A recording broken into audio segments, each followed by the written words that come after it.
నమస్తే, welcome to our voice. నేను journalist నవత. సుల్తాన్ వీడిని నా దృష్టిలో ఏం చేసినా కూడా పాపం లేదు. ఇప్పటిదాకా పాకిస్తాన్లో ఉగ్రవాదులను పెంచి పోషిస్తున్నామని చాలా డైరెక్ట్గా పాకిస్తాన్ మినిస్టర్ చెప్పారు. మొన్నటిదాకా ఉగ్రవాదానికి మాకు సంబంధం లేదు, మేము పెంచి పోషించట్లేదు అన్నారు. కానీ ఇప్పుడు అవును, ఉగ్రవాదులకు నిధులిస్తుంది మేమే అని చెప్పారు. కానీ అంతకంటే దద్దమ్మలు, చాతగాని ఎదవలు, ఎన్నుపోటు పొడవడానికి సిద్ధమైన సుల్తాన్ లాంటి పందికొక్కులు ఈ భారతదేశంలో చాలా ఉన్నాయి. ఈ దేశంలో తిండి తింటూ సిగ్గు లేకుండా ఈ దేశంలో బతుకుతూ ఈ దేశ పౌరసత్వాన్ని పెట్టుకొని ఈ దేశాన్ని కించపరుస్తూ ఈ దేశ ఆర్మీని కించపరుస్తూ పోస్టు చేస్తున్నారంటే వీళ్ళకంటే ఆ పాకిస్తాన్లో ఉండే ఉగ్రవాదులే బెటరు. మేము ఉగ్రవాదులం అని జెండా ట్యాగ్ వేసుకొని డైరెక్ట్ అటాకులు చేస్తారు. అంతకంటే చేతగాని దద్దమ్మలి సుల్తాన్ లాంటి వాళ్ళు ఎందుకు ఇంత సీరియస్గా మాట్లాడాల్సి వస్తుంది అంటే, ఏమనుకుంటారు ఒక్కొక్కడు?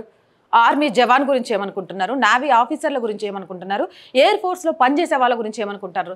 దేశం కోసం ప్రాణాలు ఇస్తాం, మా కుటుంబాలు అనాథలైనా, మా చిన్న వయసులోనే మా పిల్లలు తండ్రిని కోల్పోయినా మేము బాధపడం, చాలా గర్వంగా ఫీల్ అవుతాం, మా కుటుంబాలు కూడా అలా గర్వంగా ఫీల్ అవుతాం. ఎందుకంటే మేము ఈ దేశం కోసం ప్రాణం ఇచ్చాం, తాగి చచ్చిపోవట్లేదు, లేకపోతే మతోన్మాదులుగా మారి చచ్చిపోవట్లేదు, దేశం కోసం ప్రాణం ఇస్తున్నాం అనే గొప్ప వీరులు ఎవరైనా ఉన్నారంటే నా దృష్టిలో ఆర్మీ మేజర్స్. దేవుళ్ళు ఎలా అయితే ఆర్మీలో పనిచేసేవాళ్ళు, దేవుళ్ళు ఎలా అయితే మనల్ని రక్షిస్తారు అనే ఒక నమ్మకంతో ఉంటామో, ఆర్మీ ఆఫీసర్స్ మీద కానీ, నేవీ ఆఫీసర్స్ మీద కానీ, ఎయిర్ ఫోర్స్ ఆఫీసర్స్ మీద కానీ అదే నమ్మకంతో వాళ్ళ కుటుంబాలకు అండగా ఉంటూ వాళ్ళని దేవుళ్ళగా భావించాలి. ఏం చాతగాని దద్దమ్మల్లాగా ఆర్మీ ఆఫీసర్లను తక్కువ చేసి పాకిస్తాన్తో యుద్ధం చేయడానికి భయపడుతుందని ఇలాంటి అడ్డమైన వీడియోలు పెట్టేస్తే భయపడిపోతారు అనుకుంటారా? ఫస్ట్ నేను ఇదంతా చూయించినాక మాట్లాడతా ఎందుకు ఇంత ఆవేశంగా మాట్లాడాల్సి వస్తుందని. ఇది సుల్తాన్ అనే ఒక పనికి మాలిన వెదవ పెట్టిన పోస్ట్. Indian army generals walked out of the meeting held at HQ Central Command Lucknow. They said we are not capable of fighting a war against Pakistan. Modi still wants war, but his army is not capable of fighting. This is their true reality. First ఈ video చూద్దాం, చూసిన తర్వాత ఆడి reality నేను బయట పెడతా. సుల్తాన్ గాడిది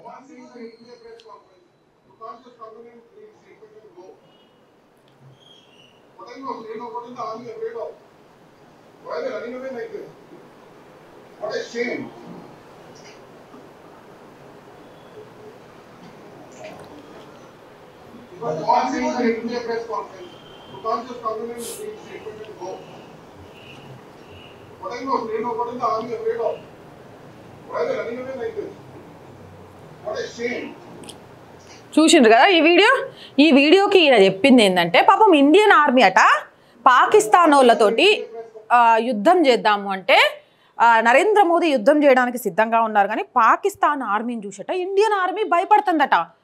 మేము యుద్ధం చేయడానికి సిద్ధంగా లేమో కాదు అని చెప్పి కమాండర్ జనరల్ లేచిపోయిందట. వీడికి సీక్రెట్గా పంపించిండ్రట ఆ వీడియో. ఎప్పుడైనా సుల్తాన్ నీ ముఖం నువ్వు అద్దంలో చూసుకున్నావా? నువ్వు అన్నం తింటున్నావా, గడ్డి తింటున్నావా? ఈ దేశం తిండే తింటున్నావు కదా, ఈ దేశంలోనే ఉన్నావా, పాకిస్తాన్లో ఉండి పెట్టినవా? ఒకవేళ పాకిస్తాన్లో ఉండి పెడితే ఈ వీడియో నీకు ఏడు నుంచి వచ్చింది? సిగ్గు అనిపిస్తలే? ఏమనుకుంటారు పాకిస్తాన్ గురించి? మతోన్మాదులు కదా వీళ్ళు, వెనక ముందు ఏమి చూసుకోరు, వీళ్ళకు ఏముండో కత్తి పట్టుకొని వస్తే ఎదుటోని చంపడమే తెలుసు. అందుకే కొన్ని ఏరియాలలో కొందరు ముస్లిం జిహాదీగాళ్ళని చూసి హిందువులు బారిపోతున్నారు.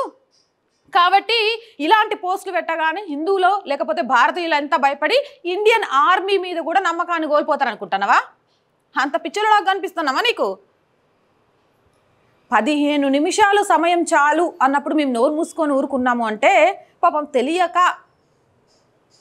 ఏమంటారు, జ్ఞానం లేక కళ్ళు మూసుకుపోయి మాట్లాడాడు అని వదిలేసి.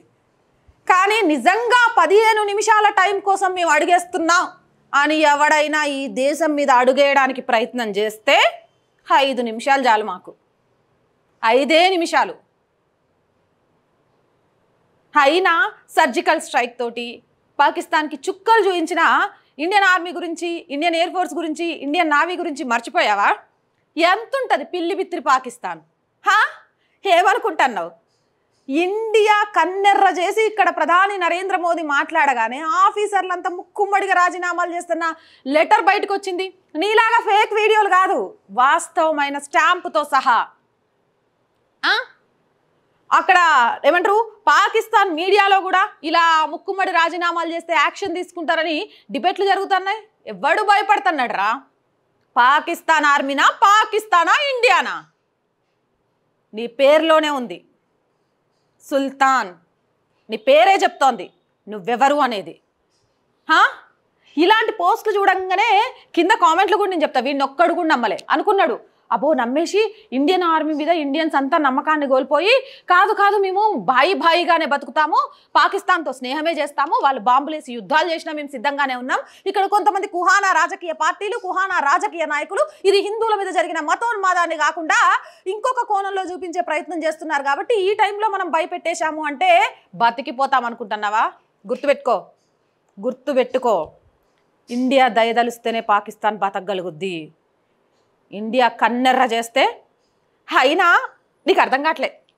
భారతదేశంలోని ఆర్మీ రానవసరం లేదు నీ పాకిస్తాన్ని లేపేనికి. పాకిస్తాన్లో బ్రతుకుతున్న మీరు చాలు, ఈ సుల్తాన్ లాంటి వాళ్ళు. అక్కడున్న ఏ అబ్దులో ఏ కరీమో వాళ్ళలో వాళ్ళే తిండి నీళ్లు దొరకగొట్టుకుంటారు.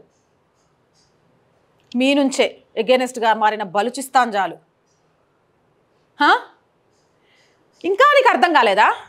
మేము ప్రాంతాలు వేరు అని సందర్భం వచ్చినప్పుడు కొట్లాడతామేమో, మా భాష వేరు అని కొట్లాడతామేమో, మేము ఆ మతం ఈ మతం అని కొట్లాడతామేమో, కానీ ఇండియా జోలికి ఎవడైనా వచ్చిందంటే మేము భారతీయులం అని ఫైట్ చేస్తాం. అరే పాకిస్తాన్ నీ ఆర్మీలో ఒక మతోన్మాదానికి సంబంధించినోడే ఉంటాడు, కానీ నా ఆర్మీలో మా ఆర్మీలో హిందూ, ముస్లిం, క్రిస్టియన్, సిక్, జైను ఇలా భిన్నత్వంలో ఏకత్వం కలిగిన అన్నలు అక్కలు దేశం కోసం ప్రాణాలు ఇచ్చేటోళ్ళు ఉంటారు. అలాంటిది సిల్లిగా నువ్వు ఇండియన్ ఆర్మీ పాకిస్తాన్ చూసి భయపడింది, ఇది వీళ్ళ ట్రూ రియాలిటీ అని పెడితే నీ రియాలిటీ ఎవరికి కనబడదు అనుకుంటున్నావు? ఈ పోస్ట్ పెట్టడానికి ఎవడేమిచ్చిండు? లేకపోతే అమ్మ బాబోయ్ భారతదేశంలో మమ్మల్ని ఎండనీయకుండా వెళ్ళిపోండి అని టైం పెట్టి ఎన్ఆర్సీ యూసీసీ అమలు చేసి ఒక్కొక్కడిని తరిమి కొడితే ఈరోజు మేము పాకిస్తాన్లోనో బంగ్లాదేశ్లోనో పోయి బతికే బతుకులు లేవు, ఆడ తిండికి తిండి లేదు, ఏమైపోయిద్దో అర్థం కాదు. కాబట్టి ఈ దేశంలో ప్రజల మనోభావాలను దెబ్బతీసేసి ఆత్మస్థైర్యం కోల్పోయే విధంగా చేసేసి ఇక్కడ బతికీడుద్దామని ఆలోచన చేస్తున్నారా? ఇది ఫేక్ వీడియో అండి. దీనికి సంబంధించి ఫ్యాక్ట్ చెక్ వీడియో నేను మీకు చూపిస్తాను. ఇది పాక్ బంగ్లా కంటెంట్ నుంచి వరుస పెట్టేసి ఇలాంటి సుల్తాన్ నా వెదవల్ లాంటి వాళ్ళు అంటే ఎప్పుడైతే వచ్చిందో ఇక దీన్ని ఎవరు ఎస్పెషల్లీ ఫార్వర్డ్ చేస్తూ అందరికీ చేరేలాగా చేస్తారో నేను చెప్పవసరం లేదు కదా, వాళ్ళు పోస్ట్ చేసింది. కానీ యాక్చువల్లీ ఇది ఎక్కడ జరిగింది అంటే మనం దీనికి సంబంధించి ఫ్యాక్ట్ చెక్ చేశాము, దానికి సంబంధించి నేను చూపిస్తాను. The video shows army generals walking out of a high-level meeting due to their inability to take military action against Pakistan following the Pahalgam terror attack అని దీన్ని క్లెయిమ్ చేశారు. అసలు వాస్తవం ఏంటి అంటే fact the claim is false, ఇది అబద్ధం. The video shows A joint press conference held by the Punjab police and the army on March 25th addressing an alleged assault by police personnel on colonel Pashupinder Singh Bhat. ఇది ఒక పంజాబ్లో పోలీసులకు ఆర్మీకి మధ్య జరిగిన దాంట్లో ఓ మీటింగ్లో జరిగిన సంఘటన. దీన్ని తీసుకొచ్చి ఈ యదవలు ఇండియన్ ఆర్మీ పాకిస్తాన్ ఆర్మీని చూసి భయపడుతుంది, మోదీ రెడీ యుద్ధం చేయండి అని చెప్తున్నారు. సార్ మేము యుద్ధం చేయలేము అని చెప్పి కమాండర్లలో ఒకరు భయపడి పారిపోతున్నారు అని చెప్పిండ్రు. పారిపోవడం కాదు, పొయ్యేలాగా చేస్తాం, వెయిట్ చేయండి. 48 గంటల సమయం ఇచ్చి ఎలాగైతే ఈ దేశంలో అక్రమంగా ఉన్న మిమ్మల్ని గెంటేస్తున్నామో, ఈ దేశానికి వ్యతిరేకంగా మాట్లాడుతూ ఈ దేశం మీద ప్రేమ లేకుండా ఈ దేశం మీద విషం జమ్ముతున్న ప్రతి ఒక్కరిని పట్టుకొని దేశ ద్రోహులు లేని భారత్ని నిర్మించే వరకు మిమ్మల్ని తరిమి కొట్టే వరకు పోరాటం చేస్తూనే ఉంటాం. నేను చెప్పిన మాటల్లో తప్పుందా? నా కోపంలో అర్థం ఉందా లేదా? కామెంట్ సెక్షన్లో తెలియజేయండి. మోర్ వీడియోస్ కోసం ఛానల్ని వెంటనే సబ్స్క్రైబ్ చేయండి. ఛానల్ చూస్తున్న వాళ్ళందరికీ రిక్వెస్ట్ అండి, చాలా మంది ఛానల్ చూస్తున్నారు, సబ్స్క్రైబ్ చేయడం మర్చిపోతున్నారు. Please subscribe our channel. మీరు చేసే ప్రతి సబ్స్క్రిప్షన్ ఛానల్ బలంతో పాటు మాకు కూడా మరింత కాన్ఫిడెన్స్ ఇస్తూ ఉంటుంది. ఇలాంటి మంచి మంచి వీడియోలు నలుగురిలోకి వెళ్లాల్సిన అవసరం ఉంది కాబట్టి ఖచ్చితంగా షేర్ చేయండి. మరి వైరల్గా ఎలా మారుతుందో నేను మీకు చెప్పవసరంలే, ఒక్కొక్క లైక్ వీడియో వైరల్గా మారడానికి కారణమవుతుంది. అలాగే ఆర్థికంగా ఆర్ వాయిస్కి చేయూతనివ్వండి. ఖచ్చితంగా మళ్ళీ మళ్ళీ ప్రతిరోజు చెప్తూనే ఉన్నాను, ఈ ఛానల్ ఈ రోజు నడుస్తుంది అంటే ఆదరిస్తూ అభిమానిస్తున్న మీ వల్ల మాత్రమే. దయచేసి ఆర్థికంగా సపోర్ట్ చేయండి. ఆర్థికంగా సపోర్ట్ చేయాలి అనుకునేవారు సబ్స్క్రిప్షన్ పక్కనే జాయిన్ అనే బటన్ ఉంది. 1 to 5 లెవెల్స్ ఉంటాయి, ఏదో ఒక లెవెల్లో సపోర్ట్ చేయొచ్చు. అలాగే స్క్రీన్ మీద గూగుల్ పే, ఫోన్పేతో పాటు అకౌంట్ డీటెయిల్స్ కూడా ఉన్నాయి. మీకు తోచిన సహాయం చేయడం ద్వారా ఈ ఛానల్ని నిలబెట్టడానికి మేము చేస్తున్న ప్రయత్నానికి సహకారం అందించవచ్చు. వ్యాపార ప్రకటనల కోసం చాలామంది వ్యాపారవేత్తలు ఉంటారండి. మా ఛానల్కి ఇచ్చే చాలా చిన్న యాడ్, దాని ద్వారా ఖచ్చితంగా మీకు కూడా సరైన మార్కెటింగ్ లభిస్తుంది. ఎవ్రీ 48 hours మా ఛానల్ వ్యూవర్షిప్ కూడా 10 lakhs అబోనే ఉంటుంది కాబట్టి ఖచ్చితంగా మీ బిజినెస్ కూడా ఉపయోగపడుతుంది. అలాగే మా ఛానల్ని నిలబెట్టుకోవడానికి ఉపయోగపడుతుంది. కాబట్టి వ్యాపార ప్రకటనల కోసం 8328500576 నెంబర్ని సంప్రదించండి. ప్రజా సమస్య ఏదైనా మీ గొంతుకను మా గొంతుకగా వినిపిస్తాం. 8328500576 నెంబర్కి వాట్సాప్ ద్వారా తెలియజేయండి. And family issues, land issues, లేకపోతే ఇల్లీగల్ వాటికి సంబంధించి మాత్రం ఆర్ వాయిస్ ఎప్పుడు ఎంటర్టైన్ చేయదు, వాటిలోకి రాదు. అలాంటి వాటి కోసం కాల్ చేసి మేము రెస్పాండ్ అవ్వట్లేదు అని ఫీల్ అవ్వద్దు. ఎందుకంటే అలాంటి వాటిలో మేము తల దూర్చదలుచుకోలేదు. ప్రభుత్వానికి ప్రజలకి వారధిగా ఉంటూ ప్రభుత్వం ఇచ్చిన హామీలను నెరవేర్చని వాటి మీద మాత్రమే ఆర్ వాయిస్ పోరాటం చేస్తుంది. ఇది మరొకసారి మీకు గుర్తు చేస్తున్నాను. జై హింద్, జై భారత్.